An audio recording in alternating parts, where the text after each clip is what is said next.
안녕하세요. 현상에 대한 분석을 통해서 문제의 본질을 파악하고 나아가 진실을 추구하려는 김로벨 TV입니다. 며칠 전 영상에서 제가 이제 추론적으로 지난번 누리호 발사가 이게 ICBM 실험이 아니었느냐라는 말씀을 드렸는데 그 후 며칠 사이에 그에 관한 해외 반응 같은 게 지금 나오고 있습니다. 뭔가 이상하다 라고 생각했는데 우리보다도 인접국가, 특히 중국입니다. 그리고 일본이죠.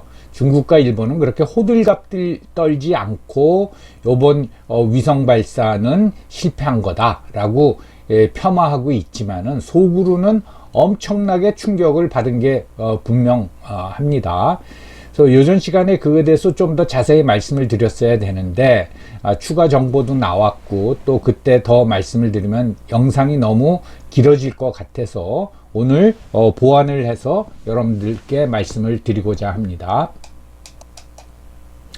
제가 외국인이라면 또는 일본이나 중국 당국자라면은 정말 한국을 보면서 한 번도 경험해 보지 못한 나라다 라고 생각할 것 같습니다. 갑자기 그 넷플릭스에 오징어 게임이 튀어나와 가지고서는 센세이션을 일으키더니 조금 지나서 이번에는 이제 한 달 정도 지나서 누리호 발사가 그 미치는 영향이라는 거는 정말 그거는 어마어마하다고 하겠습니다. 국제정치는 성악설이 지배합니다. 이거는 어떻게 보면 또 동시에 성선설도 지배해요. 뭐냐면 나는 선한 존재고 상대방은 악한 존재입니다. 그래서 상대방의 행동이라는 거는 항상 무슨 악의가 숨어 있다 라는 그 전제하에서 바라봅니다. 그래서 상대방을 항상 의심합니다. 뭐 안보에는 한치의 그 오차도 있으면 안 된다 그런 말들을 하지만은 정말 상대방의 조그만 행동 하나하나도 다 적의가 숨어 있는 걸로 그렇게 이 판단을 합니다. 그래가지고 어떻게 피곤해서 어떻게 사냐 할지 모르지만은 사실 이 의심을 좀 그 수준을 낮췄다가 즉 방심을 했다가 호되게 당한 나라가 있습니다. 뭐 여러 번 케이스가 있지만 대표적인 게 이스라엘입니다. 1973년 4차 중동 전쟁이 일어났는데 이걸 흔히 욤키퍼 전쟁이라고 합니다. 욤키퍼는 그 유대교의 그 속죄일이라고 해가지고 그날은 사실 군대에 포함해서 아무것도 안 해요. 근데 그날을 이렇게 딱 잡아가지고 이집트가 선제 공격을 했죠. 근데 그런 조짐이 이집트가 선제 공격을 할지 모른다라는 조짐이 있었는데 그날이 마침 욤키퍼 데이고 그 다음에 또 뭐 67년 전쟁 때 그렇게 혼나고 또 전쟁을 일으킬까라고 방심을 했다가 정말 큰일 날 뻔했습니다. 그때 그 수에즈 운하를 건너와 가지고 시나이 반도에 있던 그 이스라엘군이 그냥 완전히 패퇴하고 정말 큰일 날 뻔했어요. 그랬다가 간신히 전세를 만회해 가지고 휴전 협정을 맺었죠. 그런 경험이 있대. 이게 이제 방심 때문에 그랬습니다. 그 경험이 너무 처절해서 그랬는지 그다음부터 이스라엘의 그 어떤 대외 정책을 보면은 또 너무 공격적이에요. 뭐 조그만 걸 용서를 안 하죠. 그냥 가가지고 비행기로 폭격해버리고 막 그러지 않습니까? 그 다음에 잘 알다시피 2차 대전 전에 그 독일이 체코를 일부 영토죠. 일부 영토를 합병을 했을 때에 침공을 했을 적에 영국 챔벌레인 수상이 가서 그 협정을 맺죠. 그래서 더 이상 히틀러가 우리는 그냥 그 지역에 그 체코 지역에 독일 사람들 게르만인들이 많이 살기 때문에 그렇게 한 거야. 우리 더 이상 뭐 영토에 욕심이 없어. 그래 그 말을 믿고 방심했다가 2차 세계대전으로 일어난 거죠. 그래서 이 방심은 국제정치에서 굉장히 위험한 거라고 하겠습니다. 그러면 오늘의 주제로 이제 돌아와 가지고 누리호 발사에 대한 해외의 의구심이 뭐냐? 그러니까 한국의 의도를 의심하는 거죠. 이것도 보면은 너희들 위성을 쏘아 올린 거냐, ICBM 시험 발사를 했냐, 이겁니다. 예. 왜냐하면 발사를 했는데 이게 그 로켓이 날아가다가 방향을 정남쪽으로 방향을 전환했어요. 우리나라의 한반도에서 정남쪽이면 어디입니까? 호주입니다. 호주. 그래가지고 결국은 그 궤도 진입이 실패하고 모사 위성이라 그러죠. 더미 새틀라이트가 호주 남쪽 350km 해상에 추락을 했습니다. 근데 여기에 있는지 두 가지 문제점을 해외에서 제기하는 겁니다. 이건 뭐 그 언론에 다 보도된 거예요. 실질적으로 모사 위성이 떨어진 걸 보니까 비행 거리가 8,100km더라 이거죠. 그리고 그 궤적 자체가 ICBM하고 유사하더라는 거예요. 결국은 너희들 위성 쏘지 않고 이걸 ICBM으로 바꿔버리면은 적어도 이번 실험에서 나타났듯이 8,100km짜리 ICBM을 가지고 있는 거 아니냐. 그런 기술은 지금 뭐 확보한 거예요. 가지고 있지 않느냐. 그래서 너희들 그 궤도에 오르고 안 오르고 뭐 우주 강국이 되고 안 되고 되면 좋고 안 되면 할 수 없지만은 결국은 이건 ICBM 시험 발사나 다름이 없다라는 의심을 갖고, 여기서 분명한 거는 우리는 적어도 8,100km짜리 ICBM을 이제 제작을 하면은 그거는 쏠 수 있는 기술은 우리가 확보했다고 봐야겠습니다. 그 다음에 이제 또 하나 일부러 트집 잡는 사람은 왜 방향을 정남쪽으로 바꾸냐.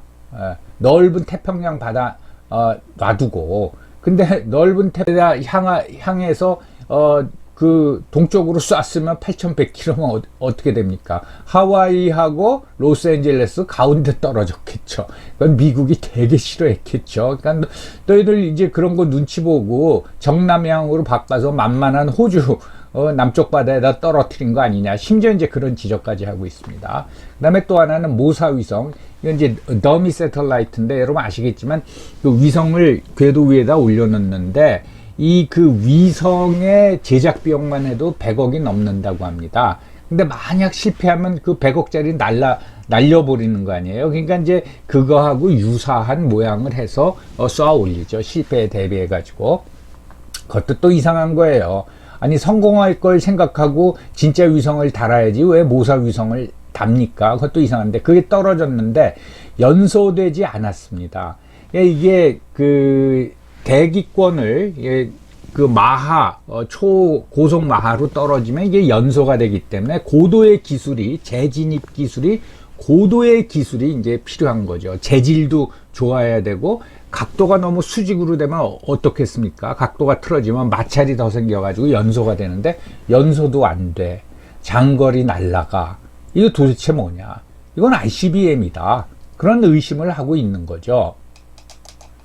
근데 이게 실패했던 성공했던 또 하나 지적해야 될 거는 여러분들 기억나십니까? 1957년도에 그 소련이 그 최초의 그 위성 스푸트니크를 발사를 해서 성공을 했을 때 미국이 발칵 뒤집혔습니다. 물론 일반적인 평가는 뭔가 하면은 야 소련의 과학기술이 미국을 앞섰구나, 또는 미국의 과학기술이 소련한테 뒤졌구나, 그런 문제도 있지만은 스푸트니크 그게 바로 ICBM이죠. 그걸 각도만 조금 줄이거나 하면 그게 ICBM이에요. 그러니까 그 전까지는 그런 개념이 없었는데 소련이 그걸 성공시켰다 그러면 거기다 핵탄두 달고 어떻게 합니까? 미국 본토를 때릴 수 있다라는 거죠. 그 이후에 미국도 인공위성을 개발하지만 ICBM을 개발한 겁니다. 그러니까 우리가 이게 실패했던 성공했던 이거는 주변 국가에 상당한 위협이 될 수밖에 없는 사건이라 하겠습니다. 그 다음에 우리가 핵무기에 관련된 그 어떤 현황을 한번 살펴보겠습니다. 핵무기는 미국, 러시아, 중국, 영국, 프랑스, 인도, 파키스탄, 북한도 가지고 있다고 봐야죠. 그런데 발표한 적은 한 번도 없지만은 이스라엘은 진즉서부터 핵무기를 가지고 있다라고 전부 다 생각하고 있습니다. 요게 굉장히 중요한 시사점을 주고 있습니다. 그건 조금 이따 말씀드리겠습니다. 자, 미국, 러시아, 중국, 영국, 프랑스, 인도, 파키스탄. 해가지고 북한, 이스라엘은 빼고 여섯 나라를, 그렇죠. 이 여섯 나라를 공식적인 핵 보유국으로 인정하고 있습니다. 그러면 ICBM은 누가 가지고 있느냐? 미국, 러시아, 중국, 인도, 요 이스라엘도 공식적으로 ICBM 시험 발사를 한 적이 없어요. 북한은 뭐 여러 번 했고. 그래서 이제 이렇게 가지고 있다고 보는 거예요. 그 다음에 SLBM은 누가 가지고 있느냐? 그러니까 잠수함에서 쏘는, 이건 누가 가지고 있냐면 미국, 러시아, 중국, 영국, 프랑스, 인도, 그 다음에 북한이 지금 이제 실험 중에 있죠. 아직 완성은 안 한 것 같습니다. 이 ICBM은 아시겠지만은 대륙간 탄도탄이지만 보통 10,000km 이상. 그러니까 우리나라에서 한반도에서 미국의 서해안까지가 10,000km 정도 됩니다. 10,000km 정도 날아가는 거. 이게 이제 장거리 ICBM. 물론 뭐 중거리 그 탄도탄도 있고 그러지만은 이겁니다. 이거는 공격용 무기입니다. 우리가 뭐 10,000km 이상짜리 그 누리호가 뭐 8,100km 날라갔다고 좀 8,100km짜리 가지고 뭐 어디 공격할 나라가 어디 있어요? 아무튼 이건 공격용 무기고, 공격용 무기로 더 위험한 게 SLBM입니다. 이건 잠수함에다가 탑재시키는 거 아닙니까? 그래가지고 적 해안가 가까이 가가지고 쏴버리면은 방어할 시간이 없죠. 그리고 잠수함은 탐지하기가 굉장히 힘듭니다. 그래서 SLBM이 더 위험해요. 자세히 이제 짧게 말씀드리면은 동아시아, 그러니까 한반도, 중국, 이 일대에서 핵 균형은, 중국이 주도권을 가지고 있습니다. 무슨 얘기인가 하면 이 중국은 자기네 국가에 중거리 핵탄두 미사일을 무지하게 많이 배치를 했어요. 그게 둥펑이라 그러죠. 둥펑인데 미국은 없습니다. 그래서 미국이 이제 지금 배치하려고 노력을 하고 있는데 시간이 좀 걸릴 것 같아요.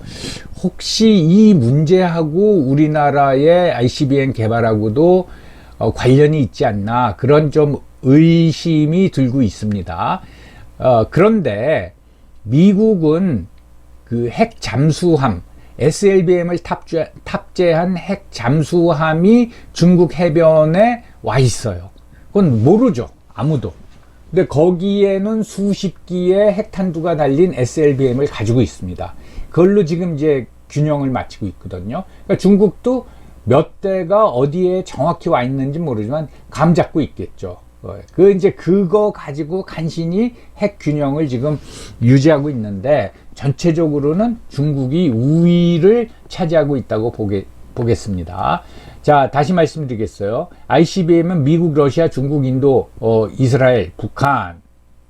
그 다음에 SLBM은 미국, 러시아, 중국, 영국, 프랑스, 인도, 그리고 북한이 실험 중이다. 그렇게 말씀드렸어요. 그러면 결국은 뭐냐 하면은 핵무기도 가지고 있고 ICBM도 가지고 있고 SLBM도 가지고 있는 나라는 미국, 러시아, 중국, 인도, 이 네 나라밖에 없어요. 근데 한국은 참 재밌게 ICBM도 뭐 성공한 거고 SLBM도 성공했는데 핵무기만 없어요. 지금 알려진 바로는 이거가 있는지 없는지 지금 의심을 하는 거예요. 왜 의심을 하느냐? 아까 말씀드렸잖아요. 8,100km가 날아갔습니다. 자, 미사일 지침에 의해 가지고 사거리 제한이 없어진 게 21년 5월입니다. 워싱턴 한미 정상회담에서 없앴는데 그 전까지는 800km로 제한돼 있었단 말이죠. 없앤 지 5개월 만에 뭘 쐈는데 8,100km가 날아간 거예요. 그러면은 한국은 미리 다 개발해서 가지고 있다가 결국은 지침 딱 없어지니까 쏜 거 아니냐. 예전에 사거리를 300km에서 800km로 늘렸을 적에도 비슷한 일이 일어났거든요. 800km로 이제 늘려줬어요. 늘려줬더니 우리가 그때 2달인가 3달 만에 800km짜리를 쏴버렸어요. 자, 300km짜리만 가지고 있다가 2~3달 안에 어떻게 800km짜리를 발사를 합니까? 결국은 미리 기술을 다 가지고 있다가 제작만 한 거죠. 뭐 모르죠. 그 전에 제작도 해놓고 쏘지만 않았을지. 그러니까 의심을 하는 거예요. 야, 5개월 만에 800km짜리 미사일 가지고 있던 나라가 어떻게 10배가 넘는 걸 5개월 만에 쏘냐. 그것도 의심스럽고, 그 다음에 그렇다면은 혹시 한국이 핵무기도 가지고 있는 거 아니야? 라는 의심을 이제 우리가 받을 수밖에 없는 겁니다. 참고로 또 하나 말씀드리면 순항미사일, 크루즈 미사일이라 그러죠. 이건 높이 쏘는 게 아니라 이제 뭐 드론은 아니지만 낮게 이렇게 돌아다니는 거죠. 돌아다니는데 이게 1500km 이상짜리 순항미사일을 가지고 있는 게 미국, 러시아, 한국, 이스라엘밖에 없습니다. 예. 그러니 이 기술에 대해서는, 미사일 기술에 대해서는 다 인정을 해주는 거예요. 순항미사일 1500km면은 뭐 1500km를 어떻게 실험했느냐? 이 실험했습니다. 어떻게 실험했냐 하면은 직선으로 1500km, 이 순항미사일은 직선으로 날아가지 않고 이렇게 뭐 지그재그로도 가고 올라갔다 내려갔다 하기도 하고 그런데 속도가 좀 느리죠. 이 1500km를 한반도 특히 남쪽에서 시험할 방법이 없지 않습니까? 거리가 짧으니까. 그러니까 어떻게 하면 이렇게 뺑뺑 도는 거죠. 그래서 거리를 1500km 맞췄습니다. 미국, 러시아, 한국, 이스라엘. 이것도 여기다가 뭐 속도가 늦으니까 요격 당할 위험성이 있지만 여기다가 강력한 탄두를 장착했다. 그러면은 중국도 위험한 생각이 드는 거죠. 그러니까 여러 가지로 그런 면에 있어서는 중국이 한국에 대해서 굉장히 위기의식을 가지고 있는 겁니다. 자, 이스라엘을 말씀드리겠어요. 이스라엘은 ICBM 실험한 적도 없고 핵 실험한 적도 없습니다. 최근에 이스라엘의 미사일과 관련된 보도는 요격미사일, 그러니까 패트리어트 같은 요격미사일 에로우3에 성공을 했어요. 그래서 초고속 미사일도 요격할 수 있는 에로우3에 성공했다. 요거만 알려줬어요. 근데 ICBM 시험 발사하고 핵실험은 한 적이 없어요. 그런데 전부 다 이스라엘의 기술 정도 되면은 핵실험 없이 핵무기를 만들 수 있다라고 인정을 해주는 겁니다. 그런데 한편으로 생각하면 북한은 핵실험 막 하죠. 이 핵실험을 하는 이유는 뭡니까? 과시하는 거죠. 야, 봐, 우리 핵무기 가졌어. 우리 건드리지 마. 이거 과시하는 거죠.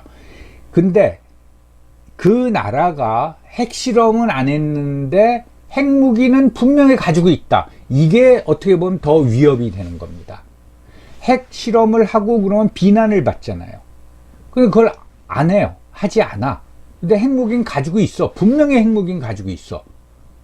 그게 주변 국가나 적대국한테 더 겁을 주는 거죠. 와, 그 불시에 저거 사용할지도 모른다. 혹시 우리도 그런 수법을 배우고 있는 거 아닌가? 라는 이건 의문입니다. 의문이 드는 거예요. 그래서 다시 말씀드리면은, 자, 핵무기는 안 가지고 있지만 ICBM하고 SLBM은 우리가 성공했어요. SLBM 같은 경우는 안창호 함에다가 탑재했다고 그러죠. 그래서 뭐 발사대가 6개다 그러는데 그걸 뭐 10개로 늘리려고 그런다. 그런데 10개에다가 2발씩만 실으면은 20기의 그 미사일을 탑재하는 거죠. 예, 이게 큰 위협이 될 수 있는 거죠. 요전 시간에 말씀드린 대로 핵무기라는 거는 핵물질을 확보해야 되고 그거를 폭파시킬 수 있는 기폭장치, 즉 핵실험을 해야 되고 그 다음에 운송수단을 개발한다라는 순서로 진행된다. 그랬는데 우리는 떡하니 SLBM이건 ICBM이건 운송수단을 딱 보여준 겁니다. 확실하게. 이게 뭡니까? 어느 회사가 탑재할 물건 하나도 없는데 화물트럭 잔뜩 사다 놓은 거나 똑같아요. 그런 회사가 있을까요? 탑재할 물건이 없는데 화물차만 먼저 사놓는 회사가 있을까요? 물량을 확보한 다음에 화물차를 사는 거 아닙니까? 아무튼 근데 우리는 이것만 떡하니 보여준 거예요. 그 다음에 핵실험은 이스라엘이나 한국 정도 기술, 뭐 일본도 마찬가지일 것 같아요. 그러면 이거 핵실험도 필요 없어. 그리고 뭐 욕먹으려고 전 세계 비난 여론을 받으려고 모터로 공개적으로 핵실험해. 그거 없이도 만들 수 있다면. 결국 이겁니다. 이거가 굉장히 의문시된다 이겁니다. 예. 아직 뭐 확실한 건 없어요. 근데 충분히 그러한 혹시 한국이 핵물질까지 지금 확보한 거 아니야? 또는 뭐 미국이 동의하면은 그 미사일 지침 없애고 5개월 만에 8,100km짜리 쏴버리는데 미국이 동의해 주면은 이거 핵물질 확보하는데 이거 뭐 6개월도 안 걸리는 거 아니야? 라는 의심을 충분히 받을 수 있는 상황이라 이겁니다. 그렇지만 이거하고 관련해서 가령 정말 이런 상황이 되면은 이거는 동아시아의 핵 확산을 가져올 수밖에 없는 거죠. 일본과 대만이 가만히 있겠느냐. 그건 동아시아가 핵 확산이 돼버렸다. 그러면 또 다른 나라들이 또 가만히 있겠느냐. 예. 이런 굉장히 그 어려운 문제가 있지만은 충분히 요전 영상과 오늘 영상을 통해서 여러분들한테 의문을 제기하는 또는 외국들이 그런 면에서 의구심을 가질 수밖에 없는 상황이 지금 진행되고 있다고 봅니다. 그래서 요전에 말씀드렸지만은 중국, 일본은 겉으로는 그냥 별다른 궤도 진입에 실패했네요 라고 낮춰보는 식으로 보도하고 있지만은 그 당국자들은 상당히 긴장을 하고 굉장히 정보 수집에 열을 올리고 있을 것 같습니다. 참고적으로 말씀드리겠습니다.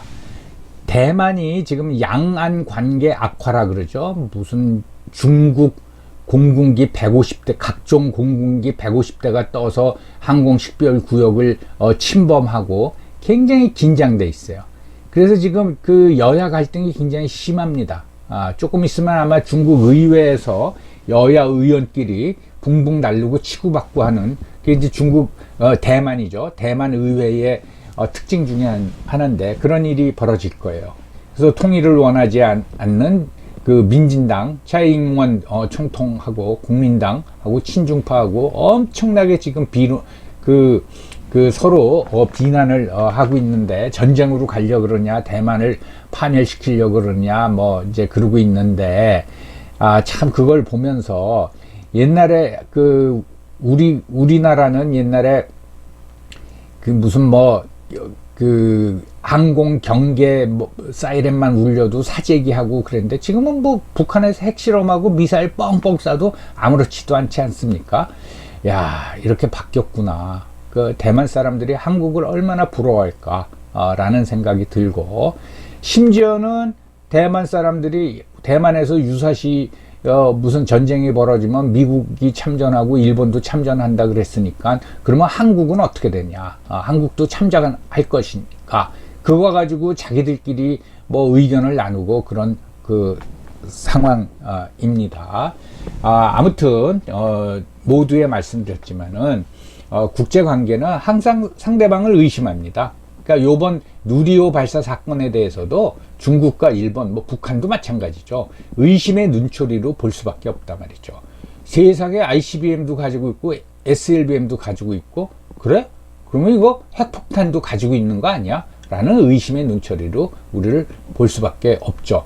뭐가 어떻게 진행되는지는 전혀 모르겠습니다. 아직 워낙 이상한 일들이 최근에 한국에서 많이 벌어지고 있기 때문에. 예, 그렇지만은 이렇게 상황이 진행되고 있다라는 거는 우리가 좀 파악하고 있어야 될 것 같습니다. 여러분들 오늘도 경청해 주셔서 감사합니다.